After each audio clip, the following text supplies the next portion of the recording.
বন্ধুরা, ঘটনাটা একেবারেই চমকে দেওয়ার মতো। হ্যাঁ বন্ধুরা, ভারতের সবচেয়ে ভরসাযোগ্য পেসার জসপ্রীত বুমরা দ্বিতীয় টেস্টে থাকছেন না, আর সেটা নাকি নিশ্চিত করেছেন খোদ কোচ গৌতম গম্ভীর। তাহলে কি এবার ভারতীয় পেস আক্রমণ ভেঙে পড়বে? কে নেবে এই বিশাল দায়িত্ব? হ্যাঁ বন্ধুরা, এক উঠতি তারকার নাম উঠে আসছে সামনে, জানলে চমকে যাবেন আপনিও।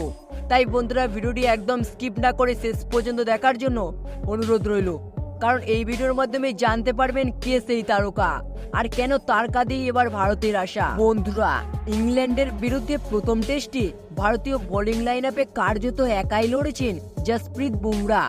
প্রথম ইনিংসে ইংল্যান্ডের অর্ধেক ব্যাটারকে সাজঘরে ফেরানো এই পেসারের গতি আর নিখুঁত লাইন লেন্থে কেঁপেছে ইংলিশ শিবির। কিন্তু এবার সেই বুমরাকেই দ্বিতীয় টেস্টে দেখা নাও যেতে পারে। কারণটা হলো ওয়ার্কলোড।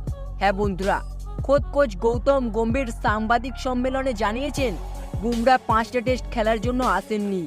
ওর ওয়ার্কলোড আমাদের হিসাব রাখতে হবে, সম্ভবত মাত্র আর 2টো টেস্ট খেলবে ও।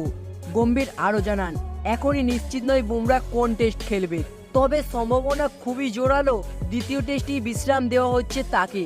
তাহলে প্রশ্ন উঠছে, কি হবে তার বিকল্প? সর্বভারতীয় একাধিক সংবাদ মাধ্যমের খবর অনুযায়ী 26 বছর বয়সী আর্শদীপ সিং হতে পারেন সেই বিকল্প। যদিও তিনি এখনও টেস্টে নিয়মিত মুখ নন, তবে সীমিত ওভারে তার গতি, সুইং এবং মানসিক দৃঢ়তা তাকে তৈরি করেছে এক সম্ভাবনাময় বোলার হিসেবে।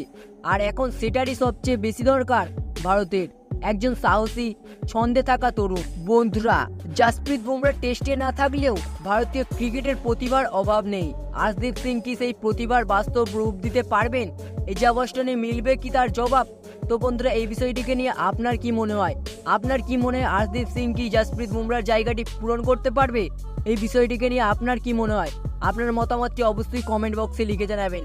তো বন্ধুরা, ভিডিওটি দেখে যদি একটু ভালো লেগে থাকে তাহলে অবশ্যই লাইক করে দেবেন এবং চ্যানেলটিতে নতুন হলে অবশ্যই চ্যানেলটি সাবস্ক্রাইব করে দেবেন। ধন্যবাদ।